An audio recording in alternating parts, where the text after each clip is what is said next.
Well, President Donald Trump today speaking to more than 150 world leaders at the United Nations General Assembly about America and himself, and also promising to broker peace overseas. He also took jabs at the UN, accusing it of not living up to its promise. ABC's Rena Roy is at the United Nations headquarters in New York City.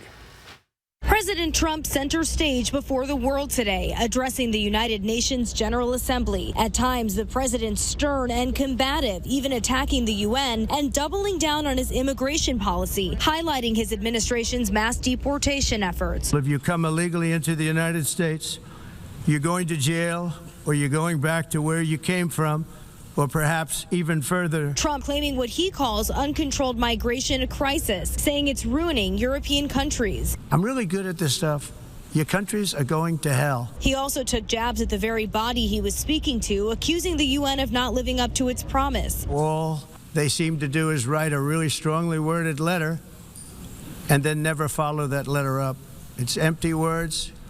And empty words don't solve war. But later telling the UN Secretary General that the U.S. stands behind the organization. I may disagree with it sometimes, but I am so behind it because I think the potential for peace with this institution is so great. Trump painting himself as the peacemaker, calling to end the wars in Gaza and Ukraine, also calling for hostages to be released in Gaza, but saying he opposes recognizing a Palestinian state. The rewards would be too great for Hamas terrorists for their atrocities. Between Russia and Ukraine, Trump again threatening additional sanctions to pressure Putin to end the war and urged European leaders to do the same. The president meeting in person today with Ukrainian President Zelensky, who agreed more pressure and sanctions against Russia are needed. Your idea, and I want to discuss it, how to stop some countries from Europe, how to stop the possibility to buy Russian oil and gas. The president encouraged world leaders to reject policies geared towards fighting climate change, falsely claiming, quote, it is the greatest con job ever.